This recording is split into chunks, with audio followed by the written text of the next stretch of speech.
നമസ്കാരം, ഞാൻ ഡോക്ടർ ഭാഗ്യ, Q1B health കെയറിലെ Ayurveda ഡോക്ടറാണ്. ഡയബറ്റീസ് അഥവാ പ്രമേഹം നമുക്കറിയാം, ഇന്ത്യയിൽ തന്നെ ഏറ്റവും കൂടുതൽ രോഗികളുള്ളത് ഈ ഒരു മേഖല, അതായത് പ്രമേഹം എന്നൊരു കാറ്റഗറി തന്നെയാണ്. ഇപ്പോൾ കേരളത്തിലാണെങ്കിലും ഇത് തന്നെയാണ് അവസ്ഥ. ഇപ്പം നമുക്ക് മലയാളികൾക്കൊക്കെ ഒരു കോമൺ ആയിട്ട് നമ്മൾ ചെയ്യുന്ന ഒരു കാര്യമാണ്, നമ്മൾ ബ്ലഡ് ചെക്ക് ചെയ്തു, ആ സമയത്ത് നമ്മൾ ഡയബറ്റീസ് ആണെന്ന് കണ്ടു, അതായത് ഫാസ്റ്റിങ്ങിൽ ഒരു എബോവ് 110 ഒക്കെ കണ്ടു. അതുപോലെ തന്നെ അല്ലെങ്കിൽ നിങ്ങൾ HbA1c ആവറേജ് ബ്ലഡ് ഷുഗർ നോക്കിയ സമയത്തും അത് ഒരു 6.5ൻ്റെ മേലൊക്കെ കാണുന്ന സമയത്ത് നമുക്ക് പെട്ടെന്ന് ആ ഒരു പേടി വരികയാണ്, അയ്യോ എനിക്ക് ഷുഗർ ഉണ്ട്. സമയത്ത് നമ്മൾ പെട്ടെന്ന് തന്നെ ഡോക്ടറെ അടുത്ത് പോകുന്നു, മെഡിസിൻ എടുക്കുന്നു. അത് ആ ഒരു ബോർഡറിൽ അല്ലെങ്കിൽ ആ ഒരു സ്റ്റാർട്ടിങ്ങിലാണ് കിടക്കുന്നതെങ്കിലും നമുക്ക് പെട്ടെന്ന് തന്നെ മെഡിസിൻ എടുത്ത് കുറയ്ക്കാനാണ് നമ്മൾ എല്ലാവരും ശ്രദ്ധിക്കുന്നത്. പക്ഷെ നിങ്ങൾ മനസ്സിലാക്കേണ്ട ഒരു കാര്യം, മെഡിസിൻ എന്ന് പറയുന്നത് പ്രമേഹം കുറയ്ക്കുന്നതിൽ ഉള്ള ഒരു മാർഗം മാത്രമാണ്. അതും നമുക്ക് അറിയേണ്ടത് അതൊരു റേഞ്ചിൽ എത്തുന്ന സമയത്ത് മാത്രം മതി നമുക്ക് മെഡിസിൻസ്.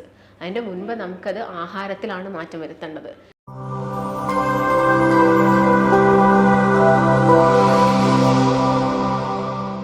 കാരണം നമുക്കറിയാം, പ്രമേഹം എന്ന് പറയുന്നത് ഒരു ജീവിതശൈലി രോഗമാണ്. നമ്മുടെ ജീവിതശൈലിയിൽ വന്ന മാറ്റങ്ങളാണ്. ജീവിതശൈലി എന്ന് പറയുന്ന സമയത്ത് അവിടെ ഭക്ഷണ ക്രമീകരണത്തിൽ മാത്രമല്ല മാറ്റങ്ങൾ വന്നിരിക്കുന്നത്. നമ്മുടെ ടോട്ടലി നമ്മൾ ഒരു ദിവസം ചെയ്യുന്ന പല കാര്യങ്ങളിലും ചേഞ്ചസ് വന്നു. മുൻപുള്ളതിനേക്കാളും പല കാര്യത്തിലും ചേഞ്ചസ് വന്നു. അതിനോടൊപ്പം തന്നെ നമ്മൾ ഒരുപാട് ഭക്ഷണത്തിലും മാറ്റങ്ങൾ കൊണ്ടുവന്നു. ഇതിൻ്റെ ഭാഗമായിട്ടാണ് ഈ ജീവിതശൈലി രോഗങ്ങളൊക്കെ ഉണ്ടാവുന്നത്. അപ്പം പ്രമേഹവും അതുപോലെ തന്നെയാണ്. നമുക്കറിയാം, പ്രമേഹത്തിൽ നമ്മളെല്ലാവരും മനസ്സിലാക്കേണ്ട ഒരു കാര്യം, ഷുഗർ അടങ്ങിയ ഭക്ഷണം കഴിക്കുന്ന സമയത്താണ് പ്രമേഹം ഉണ്ടാകുന്നതെന്ന് നമുക്കൊക്കെ അറിയാം.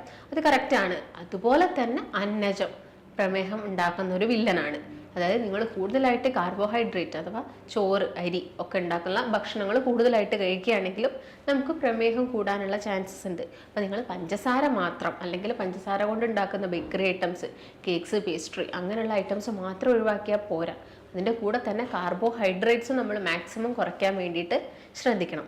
നമ്മുടെ ഇന്നത്തെ വീഡിയോയിൽ ഞാൻ കൂടുതലായിട്ട് ഉൾപ്പെടുത്തുന്നത് ഒരു ദിവസം നിങ്ങൾ നിങ്ങളുടെ ലൈഫിലോട്ട് കൊണ്ടുവരേണ്ട കുറച്ച് കാര്യങ്ങൾ എന്തൊക്കെയാണ്, ജീവിത ക്രമീകരണങ്ങൾ എന്തൊക്കെയാണ്, ഭക്ഷണത്തിലും അതുപോലെ തന്നെ എക്സസൈസിലും അങ്ങനെയുള്ള കാര്യത്തിലൊക്കെ നമ്മൾ കൊണ്ടുവരുത്തേണ്ട കുറച്ച് മാറ്റങ്ങൾ എന്തൊക്കെയാണെന്നുള്ളതാണ് ഇന്നത്തെ വീഡിയോയിൽ ഞാൻ നിങ്ങളുമായിട്ട് ഷെയർ ചെയ്യുന്നത്. അപ്പോൾ ആദ്യം തന്നെ പറയുകയാണെങ്കിൽ നമുക്കറിയാം, നമ്മൾ രാവിലെ എഴുന്നേൽക്കുന്ന സമയത്ത് മാക്സിമം നേരത്തെ എഴുന്നേൽക്കാൻ വേണ്ടിയിട്ട് നോക്കുക.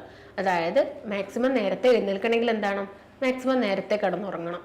അപ്പം നേരത്തെ കിടന്നുറങ്ങുക, ഒരു 10 മണിക്കും 10:30ക്കും ഉള്ളിലൊക്കെ ആയിട്ട് വേഗം തന്നെ കിടന്നുറങ്ങിയിട്ട് രാവിലെ ഒരു 5നും 6നും ഇടയ്ക്കായിട്ട് തന്നെ എഴുന്നേൽക്കാൻ വേണ്ടിയിട്ട് ശ്രദ്ധിക്കാം. നമ്മൾ ആ ഒരു സമയത്ത് എഴുന്നേൽക്കുമ്പോൾ തന്നെ നമുക്ക് ആ ഒരു ഫ്രഷ്നെസ്സും കാര്യങ്ങളും, നമ്മളൊന്ന് ബെഡിൽ നിന്ന് എഴുന്നേറ്റ് കഴിഞ്ഞാൽ നമ്മളങ്ങ് ഓക്കെ ആവും. അതുവരെ നമുക്ക് ബുദ്ധിമുട്ടായിരിക്കും. ചിലപ്പോൾ നമ്മൾ അലാറം ഇങ്ങനെ മുൻപോട്ട് മാറ്റി വയ്ക്കും.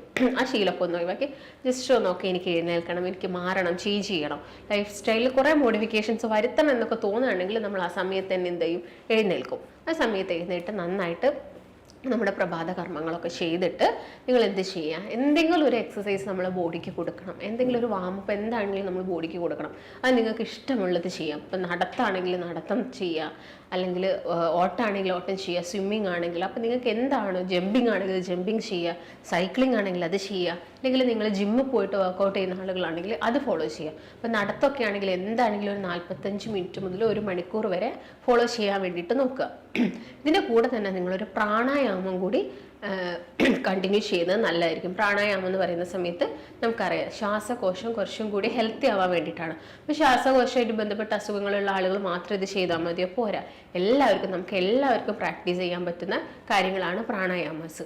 അതായത് നമുക്കൊരു ഏജ് ആവുന്ന സമയത്ത് നമുക്ക് എല്ലാവർക്കും ബുദ്ധിമുട്ട്, ബ്രീത്തിങ്ങിനാണെങ്കിലും ബുദ്ധിമുട്ട് വരും. അലർജി കംപ്ലയിൻസ് ഉള്ള ആളുകൾക്കാണെങ്കിൽ ആ ബുദ്ധിമുട്ട് ആ ഒരു ഏജ് ആവുന്ന സമയത്ത് കൂടും. അപ്പോൾ അതൊക്കെ പ്രിവെൻറ്റ് ചെയ്യാൻ വേണ്ടിയിട്ട് നമുക്ക് ഇപ്പോഴേ നമുക്ക് പ്രാണായാമങ്ങളും കാര്യങ്ങളും ഒക്കെ നമുക്ക് എന്ത് ചെയ്യാം, ചെയ്ത് സ്റ്റാർട്ട് ചെയ്യാവുന്നതാണ്. അപ്പം അത് ഫോളോ ചെയ്യുക. അതിൻ്റെ കൂടെ തന്നെ ഞാൻ പറഞ്ഞ പോലെ തന്നെ ഒരു എക്സസൈസ്, വാക്കിങ്ങോ എന്താണെങ്കിലും അതും ചെയ്യുക. അപ്പോൾ വാക്കിംഗ് എന്നൊക്കെ പറയുന്ന സമയത്ത് കുറച്ചൊരു എയറോബിക് ആയിട്ട്, അതായത് കുറച്ചൊന്ന് നമ്മുടെ ഹാർട്ട് റേറ്റ് കൂടുന്ന രീതിയിലുള്ള നടക്കാൻ വേണ്ടിയിട്ട് നോക്കുക. അപ്പം നടക്കുന്ന സമയത്ത് ആദ്യം തന്നെ അങ്ങ് വേഗം പോയിട്ട് സ്പീഡിൽ നടക്കുകയല്ല, ആദ്യം കുറച്ച് പതിയെ നടക്കുക. എന്നിട്ട് നമ്മൾ ആ ഒരു സ്പീഡ് മെല്ലെ കൂട്ടി വരിക. പിന്നെ അവസാനം എൻഡ് ചെയ്യുന്ന സമയത്ത് ഒരു സ്പീഡ് കുറച്ചുകൊണ്ട് നടത്തമൊക്കെ പ്രാക്ടീസ് ചെയ്യുക. ഇത് ചെയ്ത് കഴിഞ്ഞതിന് ശേഷം എന്ത് ചെയ്യാം, നമുക്ക് ബ്രേക്ക്ഫാസ്റ്റ് ആണ്. ചില ആളുകൾക്ക് ഒരു ശീലമുണ്ട് രാവിലെ എഴുന്നേറ്റ പാട് എന്ത് ചെയ്യുക, ഒരു ചായയോ അങ്ങനെ കോഫിയോ അങ്ങനെ എന്തെങ്കിലുമൊക്കെ കഴിക്കാം. ഇപ്പോൾ പ്രമേഹ രോഗികളാണ് നമ്മൾ കൂടുതലായിട്ട് ഫോക്കസ് ചെയ്യുന്നതെങ്കിൽ ചായയൊക്കെ കുടിക്കുകയാണെങ്കിൽ തന്നെ മാക്സിമം അവർ മധുരം ഒഴിവാക്കുന്നതാണ് ഏറ്റവും നല്ലത്. പഞ്ചസാര എത്ര ഒഴിവാക്കുന്നതോ അത്രയും നമ്മളെ ബോഡിക്ക് അത് നല്ലതാണ്. ഒരുപാട് ഗുണങ്ങളുണ്ട്. പ്രമേഹം മാത്രമല്ല, അമിതവണ്ണം കുറയ്ക്കാൻ പറ്റും. ഫാറ്റി ലിവർ ഉള്ളവർക്ക് അത് കുറയ്ക്കാൻ പറ്റും. അനാവശ്യമായിട്ട് വരുന്ന ഫാറ്റും ഒക്കെ നമ്മളെ ബോഡിയിൽ നിന്ന് കുറയ്ക്കാൻ വേണ്ടിയിട്ട് ഇത് ഹെൽപ്പ് ചെയ്യും. അതുപോലെ തന്നെ നമ്മുടെ ടേസ്റ്റ് ബഡ്സ് ഒക്കെ ആണെങ്കിൽ കുറച്ചും കൂടി എന്താവും, ആക്റ്റീവ് ആവും. അപ്പോൾ നമ്മൾ എന്ത് ഭക്ഷണം കഴിക്കുകയാണെങ്കിലും നമുക്ക് ആ ഭക്ഷണത്തിന് ഒരു രുചി തോന്നും. അതുപോലെ തന്നെ നമുക്കൊരു ഫുൾനെസ് ഒക്കെ ഫീൽ ആവും. അപ്പോൾ ഇങ്ങനെയുള്ള കാര്യങ്ങളൊക്കെ നിങ്ങൾ എന്ത് ചെയ്യുക, ഒന്ന് ശ്രദ്ധിക്കുക രാവിലെ എഴുന്നേറ്റിട്ട്. അപ്പോൾ നിങ്ങൾ ചായയോ കോഫിയോ ഒക്കെ കുടിക്കുക, വിത്തൗട്ട് ഷുഗറാണ്. അതിൻ്റെ കൂടെ കടികളൊക്കെ മാക്സിമം ഒഴിവാക്കുക. ഷുഗർ പേഷ്യൻസ് ആണ് പ്രത്യേകം ശ്രദ്ധിക്കേണ്ടത്. ഇത് കഴിഞ്ഞ് വന്നിട്ട് നിങ്ങൾക്ക് ചിലപ്പോൾ നിങ്ങൾ ഓഫീസിൽ പോകുന്ന ആളുകളായിരിക്കും, അല്ലെങ്കിൽ എന്തെങ്കിലും വർക്ക് ചെയ്യുന്ന ആളുകളൊക്കെ ആയിരിക്കും. അങ്ങനെയുള്ള ആളുകളാണെങ്കിൽ നമുക്ക് എന്താണെങ്കിലും ബ്രേക്ക്ഫാസ്റ്റ് നമ്മൾ സ്കിപ്പ് ചെയ്യരുത്. അപ്പം ബ്രേക്ക്ഫാസ്റ്റ് നമ്മൾ മലയാളീസിൻ്റെ കേസ് നോക്കുകയാണെങ്കിൽ ഒട്ടുമിക്ക എല്ലാ വീടുകളിലും എന്താണ്, പുട്ട്, പത്തിരി അല്ലെങ്കിൽ ദോശ, ഇഡ്ഡലി ഇങ്ങനെയുള്ള കാര്യങ്ങളൊക്കെയാണ് കൂടുതൽ. നമുക്കറിയാം ഇതൊക്കെ അരി ആഹാരം കൊണ്ടാണ് കൂടുതൽ ഉണ്ടാക്കുന്നത്. അപ്പോൾ അത് മാക്സിമം എന്ത് ചെയ്യുക, നമ്മൾ കട്ട് ഔട്ട് ചെയ്യാം. അല്ലെങ്കിൽ നിങ്ങളിപ്പോൾ മെഡിസിനൊക്കെ കഴിക്കുന്ന ആളുകളായിരിക്കും. ചിലപ്പോൾ നിങ്ങൾ അത്യാവശ്യം നല്ല ഷുഗർ പേഷ്യൻ്റ് ആണെങ്കിൽ മെഡിസിൻസ് കഴിക്കുന്നുണ്ടെങ്കിൽ ചിലപ്പോൾ നിങ്ങൾ ഒരു ചെറിയ കഷ്ണം പുട്ടോ അല്ലെങ്കിൽ ഒരു ഇഡ്ഡലിയോ 1-2 ഇഡ്ഡലിയോ ഒക്കെ എടുക്കുന്നുണ്ടാവും. അത് നിങ്ങളുടെ ഡോക്ടറിൻ്റെ നിർദ്ദേശപ്രകാരം മാത്രം കഴിക്കുക. അല്ലെങ്കിൽ നിങ്ങൾക്ക് വലിയ രീതിയിൽ ഷുഗർ ഒന്നും ഇല്ലെങ്കിൽ നമുക്ക് കുറച്ച് കാലത്തേക്ക് എന്ത് ചെയ്യാം, ഈ അരി ആഹാരമൊക്കെ കംപ്ലീറ്റ് ആയിട്ട് ഒഴിവാക്കുക. അല്ലെങ്കിൽ നിങ്ങൾ മെഡിസിൻ കഴിക്കുന്നുണ്ടെങ്കിൽ പെട്ടെന്ന് നിങ്ങൾക്ക് ഹൈപ്പോഗ്ലൈസിമിയ ഒക്കെ വരാനുള്ള ചാൻസസ് കൂടുതലാണ്. പെട്ടെന്ന് ഷുഗർ കുഴഞ്ഞു പോവുക, ക്ഷീണം വരുന്നതൊക്കെ. അപ്പോൾ അങ്ങനെയുള്ള ആളുകളാകുന്ന സമയത്ത് എന്ത് ചെയ്യാം, ഞാൻ നേരത്തെ പറഞ്ഞ പോലെ തന്നെ ഈ ഭക്ഷണത്തിൽ എന്തെങ്കിലുമൊക്കെ ആഡ് ചെയ്യുക. അല്ലെങ്കിൽ രാവിലെ നിങ്ങൾക്ക് കഴിക്കാൻ പറ്റുന്നതാണ് മുട്ട നമുക്ക് നമ്മുടെ ഭക്ഷണത്തിൽ ഇൻക്ലൂഡ് ചെയ്യാം. അതുപോലെ തന്നെ വലിയ ധാന്യങ്ങളിലാണെങ്കിലും ഷുഗർ കൂടുതലാണ്. അതിലൊരു 80 മുതൽ 85% ഗ്ലൈസിമിക് ഇൻഡെക്സ് അത് കൂടുതലായിട്ടുള്ളതാണ്. അതുപോലെ തന്നെ ചെറിയ ധാന്യങ്ങളാണെങ്കിൽ കുറച്ചും കൂടി കുറവാണ്. അതായത് ഒരു 60 to 65 ഉള്ളൂ എന്ത് ഷുഗർ ഉള്ളൂ. അപ്പോൾ ആ ധാന്യങ്ങളൊക്കെ നമ്മുടെ ഭക്ഷണത്തിൽ നമുക്ക് ഇൻക്ലൂഡ് ചെയ്യാവുന്നതാണ്. അതുപോലെ തന്നെ നിങ്ങൾക്ക് രാവിലത്തെ ഒരു ബ്രേക്ക്ഫാസ്റ്റിന് ഇൻക്ലൂഡ് ചെയ്യാൻ പറ്റുന്ന ഒരു കാര്യം എന്ന് പറയുന്നത് മുട്ടയാണ്. മുട്ട എന്ന് പറയുമ്പോൾ എല്ലാവർക്കും പേടിയാണ് മുട്ട എന്ന് കേൾക്കുമ്പോൾ. മുട്ട കൊഴുപ്പുണ്ടാക്കുന്നതാണ്, കൊളസ്ട്രോൾ കൂട്ടും, ഫാറ്റി ലിവർ ഉണ്ടാക്കും, അങ്ങനത്തെ ചിന്താഗതി, LDL കൊളസ്ട്രോൾ കൂട്ടുന്നൊക്കെ ഉള്ളത്. എന്നാൽ അങ്ങനെയല്ല. മുട്ട എന്ന് പറയുന്നത് ശരിക്കും നല്ലൊരു ഭക്ഷണമാണ്. നമുക്ക് എല്ലാവർക്കും കഴിക്കാൻ പറ്റുന്ന 0 ഷുഗർ ഉള്ള ഒരു ഫുഡാണ്. അതായത് രാവിലെ നിങ്ങൾക്ക് 1-2 മുട്ട, ഇതിപ്പം ഷുഗർ പേഷ്യൻസിനാണെങ്കിലും കഴിക്കാം. അതായത് മുട്ടയിൽ ഞാൻ നേരത്തെ പറഞ്ഞ പോലെ തന്നെ ലെസിത്തിൻ എന്ന് പറഞ്ഞാൽ നല്ലൊരു ആൻറ്റി ഓക്സിഡൻ്റ് ഉണ്ട്.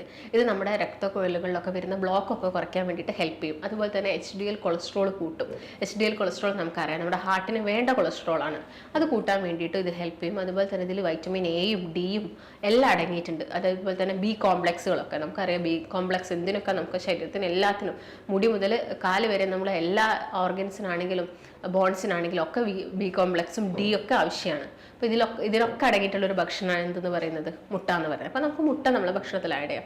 അതുപോലെ ഡോക്ടേഴ്സ് ഇപ്പം കൊടുക്കുന്നതാണ് പേഷ്യൻസിനോട് ഓട്സ് കഴിക്കാൻ പറയും. അപ്പോൾ ഓട്സ് കഴിക്കാൻ പറയുന്ന സമയത്ത് എല്ലാവരും ഡയറക്റ്റ് ആയിട്ട് പോയിട്ട് ഉള്ള ഓട്സ് വാങ്ങിയിട്ട് കഴിക്കും. അതല്ല, നമുക്കിപ്പം സ്റ്റീൽ കട്ട് ആയിട്ടുള്ള അല്ലെങ്കിൽ ഫൈബർ റിച്ച് ആയിട്ടുള്ള ഓട്സ് ഒക്കെ മാർക്കറ്റിലൊക്കെ അവൈലബിൾ ആണ്. അങ്ങനെയുള്ള ഓട്സ് വാങ്ങിയിട്ട് നിങ്ങളതൊരു ഉപ്പുമാവോ അല്ലെങ്കിൽ പുട്ടാക്കി കഴിക്കുന്ന സമയത്ത് അതിൽ നന്നായിട്ട് വെജിറ്റബിൾസും കൂടി ആഡ് ചെയ്യാൻ വേണ്ടിയിട്ട് ശ്രദ്ധിക്കാം. ഇപ്പോൾ ബീൻസ് ആയിക്കോട്ടെ, അങ്ങനെയുള്ള വെജിറ്റബിൾസ് ഒക്കെ നന്നായിട്ട് ആഡ് ചെയ്തിട്ട് നിങ്ങൾ രാവിലത്തെ ബ്രേക്ക്ഫാസ്റ്റ് ഈ ഒരു രീതിയിൽ എന്ത് ചെയ്യാം, കണ്ടിന്യൂ ചെയ്ത് പോവാം. പിന്നെ നിങ്ങൾ ആ ഒരു സമയത്ത് എന്ത് ചെയ്യുക, രാവിലെ ഓൾറെഡി നിങ്ങൾ ചായ എടുക്കുന്നുണ്ടെങ്കിൽ പിന്നെ ബ്രേക്ക്ഫാസ്റ്റിൻ്റെ കൂടെ ചായ എടുക്കേണ്ട ഒരു ആവശ്യകതയില്ല. വെള്ളം നന്നായിട്ട് നമ്മൾ കുടിക്കണം ഒരു ദിവസം. അപ്പോൾ വെള്ളം തന്നെ ആ ഒരു സമയത്ത് കുടിക്കാൻ വേണ്ടിയിട്ട് നോക്കുക. പിന്നെ ഓഫീസിലൊക്കെ പോകുന്ന ആൾക്കാരാണെങ്കിലും സ്ട്രെസ്സൊക്കെ ഉള്ള കണ്ടീഷനാണെങ്കിലും നമുക്ക് ഒരുപാട് സ്ട്രെസ്സൊക്കെ വരുന്ന സമയത്ത് ചിലപ്പോൾ നമ്മുടെ ഷുഗറിലൊക്കെ വേരിയേഷൻസ് ഉണ്ടാവും. നമ്മുടെ ബോഡിയിൽ കംപ്ലീറ്റ് ആയിട്ടുള്ള മാറ്റങ്ങൾ വരും. അപ്പോൾ നിങ്ങൾ സ്ട്രെസ്ഫുൾ ആയിട്ടുള്ള ലൈഫൊക്കെ ഒന്ന് ബിസി അല്ലെങ്കിൽ ആ ബിസി ഷെഡ്യൂളൊക്കെ ഒന്ന് കുറച്ച് നല്ല രീതിയിൽ കുറച്ച് ഹാപ്പിയോടുകൂടി എൻജോയ് ചെയ്ത് നമ്മുടെ വർക്കൊക്കെ ചെയ്യാൻ വേണ്ടിയിട്ട് ശ്രദ്ധിക്കാം. ഇതും നമ്മുടെ എല്ലാ ശാരീരികമായിട്ടും മാനസികമായിട്ടുള്ള എല്ലാ രീതിയിലുള്ള ലൈഫിനും ഇത് ഡിപ്പെൻഡ് ആവുന്നുണ്ട്. അപ്പം ആ ഒരു രീതിയിൽ ലൈഫ് കൊണ്ടുപോകാൻ വേണ്ടിയിട്ട് ശ്രദ്ധിക്കുക. പിന്നെ ഒരു 11 മണിക്ക് വന്ന സമയത്ത് നിങ്ങൾ ഓഫീസിലൊക്കെ പോകുന്ന ആളുകളാണെങ്കിലും അല്ലെങ്കിൽ വീട്ടിലിരിക്കുന്ന ആളുകളാണെങ്കിലും ഒക്കെ നട്ട്സ് നമ്മുടെ ഭക്ഷണത്തിൽ ഇൻക്ലൂഡ് ചെയ്യുക. നമുക്കറിയാം ബദാമിലായിക്കോട്ടെ അല്ലെങ്കിൽ വാൾനട്ടിലായിക്കോട്ടെ, ഇതിലൊക്കെ നന്നായിട്ട് എന്തുണ്ട്, omega-3 ഫാറ്റി ആസിഡ്സ് ഉണ്ട്. അതുപോലെ നല്ല ആൻറ്റി ഓക്സിഡൻസ് ഒക്കെയാണ്. നമ്മുടെ ബോഡിക്ക് വേണ്ട എല്ലാ ഫംഗ്ഷൻസും ഇത് ചെയ്യും. അപ്പോൾ നിങ്ങളൊരു 8 മുതൽ 10 വരെ ബദാമൊക്കെ നിങ്ങൾ ഭക്ഷണത്തിൽ ഇൻക്ലൂഡ് ചെയ്യുക. ആ സമയത്ത് നിങ്ങൾക്ക് എന്ത് ചെയ്യാം, നമ്മളെ ഗട്ട് ഹെൽത്ത് നമുക്കറിയാം. ഡയബറ്റീസ് എന്ന് പറയുന്നത് കൂടുതലായിട്ടും കാണുന്നത് ടൈപ്പ് 2 ഡയബറ്റീസ് ആണ്. ടൈപ്പ് 2 ഡയബറ്റീസ് പ്രോബയോട്ടിക്സ് എന്ന് പറയുമ്പോൾ അവിടെ ഇൻസുലിൻ ഒരു റെസിസ്റ്റൻസ് ആണ് ഉണ്ടാവുന്നത്. അതായത് ഇൻസുലിന് പ്രോപ്പറായിട്ട് വർക്ക് ചെയ്യാൻ പറ്റുന്നില്ല. അപ്പം ആ ഇൻസുലിൻ ഒന്ന് നന്നായിട്ട് വർക്കൊക്കെ ചെയ്യണമെങ്കിൽ എന്തായിരിക്കണം, നമ്മുടെ ശരീരത്തിലെ ഗട്ട് ഹെൽത്ത് കൂടി എന്താവണം, ഓക്കെ ആവണം. അപ്പോൾ ഈ ഗട്ട് ഹെൽത്ത് ഓക്കെ ആവാൻ വേണ്ടിയിട്ട് നമ്മൾ പ്രോബയോട്ടിക്സ് ഇൻക്ലൂഡ് ചെയ്യണം. ആ ഒരു 11 മണിക്ക് നിങ്ങൾക്ക് നട്ട്സിൻ്റെ കൂടെയൊക്കെ നിങ്ങൾക്ക് കുറച്ച് പ്രോബയോട്ടിക്കായ സംഭാരമോ മോരും വെള്ളമോ ഒക്കെ നമുക്ക് കഴിക്കാൻ പറ്റുന്നുണ്ടെങ്കിൽ അത് കുറച്ചും കൂടി ഹെൽത്തി ആയിരിക്കും. അതുപോലെ തന്നെ ഈ നട്ട്സിൻ്റെ കൂടെ കുറച്ച് സീഡ്സും കൂടി നിങ്ങൾക്ക് ഇൻക്ലൂഡ് ചെയ്യാം. ഫ്ലാക്സ് സീഡ്സോ അല്ലെങ്കിൽ പംകിൻ സീഡ്സോ അങ്ങനെയുള്ള കുറച്ച് സീഡ്സും കൂടി നമ്മുടെ ഭക്ഷണത്തിൽ ഇൻക്ലൂഡ് ചെയ്യുക. പിന്നെ ഉച്ചക്കത്തെ കേസ് നോക്കുകയാണെങ്കിൽ നമ്മളൊരു പോർഷൻ, അതായത് ഒരു 4 ഭാഗമാക്കി വേണം നമ്മൾ ഭക്ഷണം കഴിക്കാൻ. അതായത് വെറും കാർബോഹൈഡ്രേറ്റ് മാത്രം നമുക്ക് കിട്ടിയിട്ട് യാതൊന്നും കിട്ടാനില്ല. നമുക്ക് പ്രോട്ടീൻസ് വേണം, ഫാറ്റ് വേണം, അതുപോലെ തന്നെ വൈറ്റമിൻസും എല്ലാം വേണം, മിനറൽസും ഒക്കെ വേണം നമ്മുടെ ഭക്ഷണത്തിൽ. ഇതൊക്കെ കിട്ടണമെങ്കിൽ നമ്മളെല്ലാം ഇൻക്ലൂഡ് ചെയ്യണം. ഇപ്പോൾ കാർബോഹൈഡ്രേറ്റിൻ്റെ കേസ് നോക്കുകയാണെങ്കിലും ഇപ്പം ഷുഗർ പേഷ്യൻസിൽ നമ്മൾ എന്താണെങ്കിലും വൈറ്റ് റൈസ് കട്ട് ചെയ്തിട്ട് അവരോട് ബ്രൗൺ റൈസ് തന്നെയാണ് കഴിക്കാൻ പറയുക. അപ്പം നമ്മൾ ആ ഒരു 4 പോർഷനിൽ ഒരു ഭാഗം വേണ്ടത് എന്താണ്, ബ്രൗൺ റൈസ് ആണ്. അതും വളരെ കുറച്ച് മതി. നമുക്ക് ഫുൾനെസ്സിന് നമുക്ക് ബാക്കിയുള്ള കാര്യങ്ങളൊക്കെ ആഡ് ചെയ്യണം.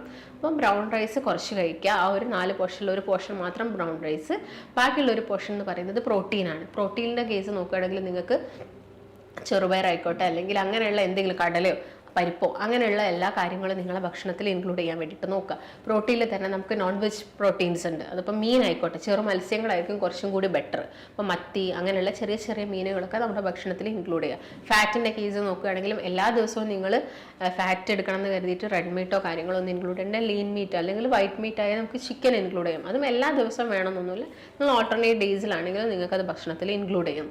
പിന്നെ നമുക്ക് വേണ്ടത് നന്നായിട്ട് വേണ്ടത് എന്താണ്, വൈറ്റമിൻസും മിനറൽസും ഒക്കെയാണ്. അത് നമുക്ക് നന്നായിട്ട് സാലഡ്സൊന്നും കുക്കുംബർ അതുപോലെ തന്നെ ഒനിയൻ ക്യാരറ്റ് ഇങ്ങനെയുള്ള സാലഡ്സ് നമ്മുടെ ഭക്ഷണത്തിൽ എന്ത് ചെയ്യാൻ വേണ്ടി ഇൻക്ലൂഡ് ചെയ്യാൻ വേണ്ടിയിട്ട് ശ്രദ്ധിക്കാം. ഇതാണ് ശരിക്കും നമ്മൾ ഉച്ചവരെ നമ്മൾ കഴിക്കേണ്ട ഒരു ഭക്ഷണ ക്രമീകരണം. ഇതിൻ്റെ കൂടെ തന്നെ ഞാൻ നേരത്തെ പറഞ്ഞപ്പോൾ തന്നെ രാവിലെ ആ ഒരു എക്സസൈസ് നിങ്ങൾ കംപ്ലീറ്റ് ആയിട്ട് ഫോളോ ചെയ്യണം. ഇപ്പോൾ നിങ്ങൾ വർക്ക് ചെയ്യുന്ന ആളുകളൊക്കെ ആണെങ്കിൽ ഓഫീസിലാണെങ്കിൽ സെഡൻറ്ററി ലൈഫ് സ്റ്റൈൽ ഫോളോ ചെയ്യുന്ന ആളുകളായിരിക്കും. അങ്ങനെയുള്ളവരാണെങ്കിലും ഇടയ്ക്കൊക്കെ ഗ്യാപ്പ് ടൈമുകളിലൊക്കെ ജസ്റ്റ് ഒന്ന് നിങ്ങളുടെ ബോഡിക്ക് ഒരു മൂവ്മെൻറ്റ്സും കാര്യങ്ങളൊക്കെ കൊടുക്കാൻ വേണ്ടിയിട്ട് നോക്കുക. അതുപോലെ തന്നെ നിങ്ങളെ വർക്കിൽ കുറച്ചും കൂടി ഒന്ന് എൻജോയ് ചെയ്ത് ചെയ്യാന്നുള്ള ഒരു മ്യൂസിക് സിസ്റ്റം അതുപോലെയൊക്കെ കൊടുത്തിട്ട് നമ്മളെ ജോലിയൊക്കെ കുറച്ചും കൂടി ഒന്ന് നല്ല രീതിയിൽ സ്മൂത്താക്കി കൊണ്ടുവരാൻ വേണ്ടിയിട്ട് ശ്രദ്ധിക്കാം.